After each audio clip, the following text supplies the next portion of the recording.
Hello दोस्तों, प्रतिमा GS academy पे आप सभी का स्वागत है। दोस्तों करंट अफेयर शुरू करते हैं। आप लोग लाइक करें, शेयर करें। जिन दोस्तों ने अभी तक हमारे चैनल को सब्सक्राइब नहीं किया, सब्सक्राइब कर लें। बेल आइकन जरूर दबाएं जिससे आने वाला नोटिफिकेशन आपको मिलता रहे। आज का पहला पॉइंट है क्लाइमेट चेंज परफॉर्मेंस इंडेक्स 2023। इस बार जो क्लाइमेट चेंज परफॉर्मेंस इंडेक्स का आधार रखा गया है 2030 तक अपने कार्बन उत्सर्जन का 1/2 यानी आधा करना, साथ ही साथ ग्रीन हाउस गैस पर नियंत्रण के लिए प्रयास करना, इस पे शामिल किया गया है। सबसे बड़ी बात तो ये है कि रैंक देश, एक रैंक कोई नहीं, दूसरा रैंक कोई नहीं, तीसरा रैंक कोई नहीं, प्रथम 3 रैंक किसी को नहीं प्राप्त हुआ। किसी भी देश ने प्रथम 3 रैंक नहीं प्राप्त किया है क्योंकि किसी ने पर्याप्त रूप से मानक को पूरा नहीं किया। ओवरऑल चौथे रैंक पे डेनमार्क आया और ये समकक्षों में प्रथम रैंक है। हो सकता है एग्जाम में पूछे कि क्लाइमेट चेंज परफॉर्मेंस इंडेक्स 2023 में पहला रैंक किसका है, तो पहला, दूसरा, तीसरा तो है नहीं, तो पहला रैंक डेनमार्क का है। लेकिन यदि कथन कारण में आएगा, स्टेटमेंट में आएगा, तो देगा कि पहला रैंक प्राप्त किया है डेनमार्क ने। दूसरे में आएगा कि पहला, दूसरा, तीसरा रैंक किसी भी देश को प्राप्त नहीं हुआ है, तब आपको ये गलत मान लेना है क्योंकि चौथा रैंक डेनमार्क को प्राप्त हुआ है, पहला, दूसरा, तीसरा खाली है, किसी को नहीं मिला है।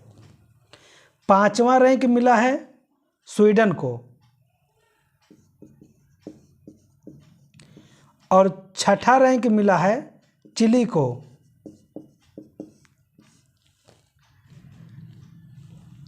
चीन को प्राप्त हुआ है 51वां रैंक, अमेरिका को प्राप्त हुआ है 52वां रैंक।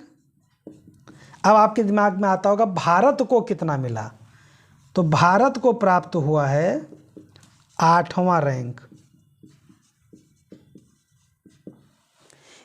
इसे जारी कौन करता है? इसे जारी करता है जर्मन वॉच।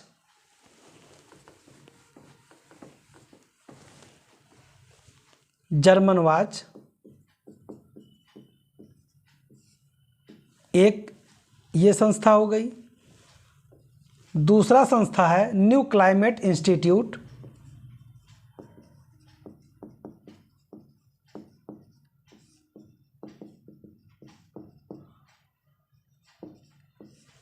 और तीसरा संस्था है क्लाइमेट एक्शन नेटवर्क।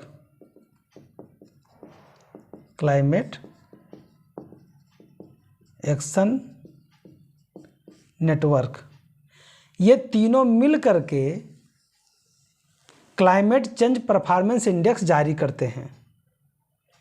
पहली बार कब जारी किया गया था? पहली बार 2005 में जारी किया गया था। 5 में जारी किया गया था। इसमें कुल कितने देश शामिल हैं?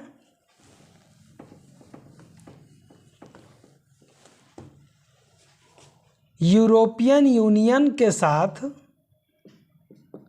59 अन्य देश, यानी यूरोपियन यूनियन है और 59 देश शामिल हैं। 59 देश शामिल हैं। अब देख लेते हैं। 2030 तक कार्बन उत्सर्जन को आधा करने, साथ ही ग्रीन हाउस गैस को रोकने पर आधारित है। German watch, new climate institute और क्लाइमेट एक्शन नेटवर्क ने मिल करके जारी किया है। पहली बार 2005 में जारी किया गया था। यूरोपियन यूनियन और 59 देश इसमें शामिल हैं। 2005 से प्रकाशित हो रहा है। डेनमार्क को चौथा रैंक प्राप्त हुआ है और कुल में प्रथम है, लेकिन रैंक के रूप में चौथा है। पहला, दूसरा, तीसरा किसी को नहीं मिला है। स्वीडन को 5वां, चिली को 6वां, चीन को 51वां रैंक, अमेरिका को 52वां रैंक, भारत को 8वां रैंक प्राप्त हुआ है। अगला पॉइंट है पंचायत अनुसूचित विस्तार अधिनियम यानी पेशा अधिनियम।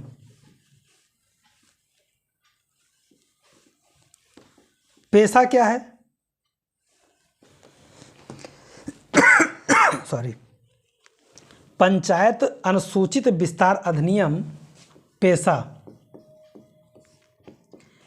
ये एसटी समुदाय के विकास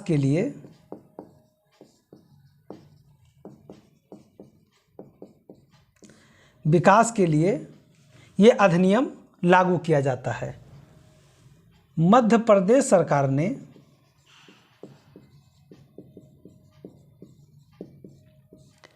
इस अधिनियम को लागू किया है अभी हाल ही में, और मध्य प्रदेश के शहडोल जिला में।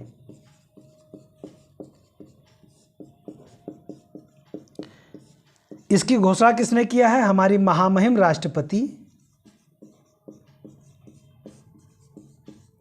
श्रीमती द्रौपदी मुर्मू जी। इन्होंने इसकी घोषणा किया है कि जो लागू किया गया है। पेशा अधिनियम आया कब था? 1996 में। 1996 में यह आया था और संविधान में अनुच्छेद 244 क्लास 1 और अनुच्छेद 243 के 243 से 243 ZT तक, यानी कि नगर पंचायत में सहकारी समिति के माध्यम से लागू करने की बात कही गई है। और सहकारी समिति का जो प्रावधान है भाग 9 के खा में है। 15 नवंबर 2022 को मध्य प्रदेश के शहडोल जिला में राष्ट्रपति महामहिम श्रीमती द्रौपदी मुर्मू जी के घोषणा के माध्यम से जारी किया गया। जातीय समुदाय को सशक्त बनाना, जनजातीय समुदाय को सशक्त बनाने के लिए और एमपी सरकार ने इसे लागू किया है। पेशा 1996 में अधिनियमित किया गया था, जो कि जनजातियों के विकास से संबंधित है। अनुच्छेद 243 ZD भाग 9 खा में सहकारी समिति के माध्यम से लागू करने का प्रावधान है और अनुच्छेद 244 में भी इसे संदर्भित किया गया है। अगला पॉइंट है सत्यजीत रे लाइफ टाइम अचीवमेंट अवार्ड 2022। ये गोवा में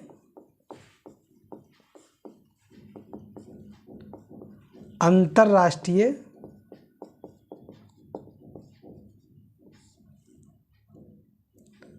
भारतीय अंतर्राष्ट्रीय फिल्म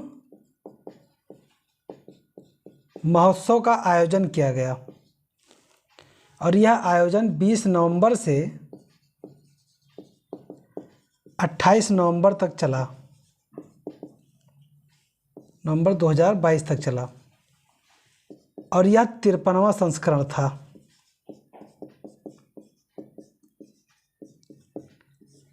इसी में एक स्पेनिश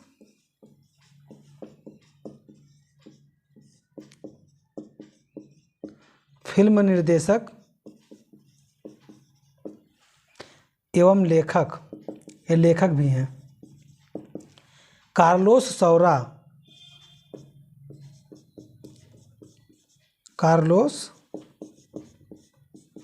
सौरा को सत्यजीत रे लाइफ टाइम अचीवमेंट अवार्ड से सम्मानित किया गया। तो स्पेनिश फिल्म निर्देशक कार्लोस सौरा को गोवा में चल रहे भारतीय अंतर्राष्ट्रीय फिल्म महोत्सव इफ्फी के 53वें संस्करण में यह सम्मान दिया गया। यानी इफ्फी का 53वां आयोजन 20 से 28 नवंबर 2022 में गोवा में किया गया। अगला पॉइंट है नीति आयोग का पूर्णकालिक सदस्य। देखिए नीति आयोग की स्थापना कब किया गया था? नीति आयोग की स्थापना 1 जनवरी 2015 में नीति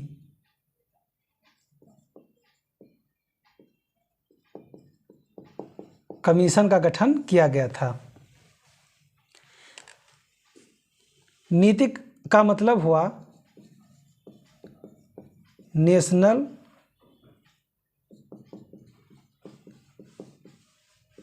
इंस्टीट्यूशन ऑफ ट्रांसफॉर्मिंग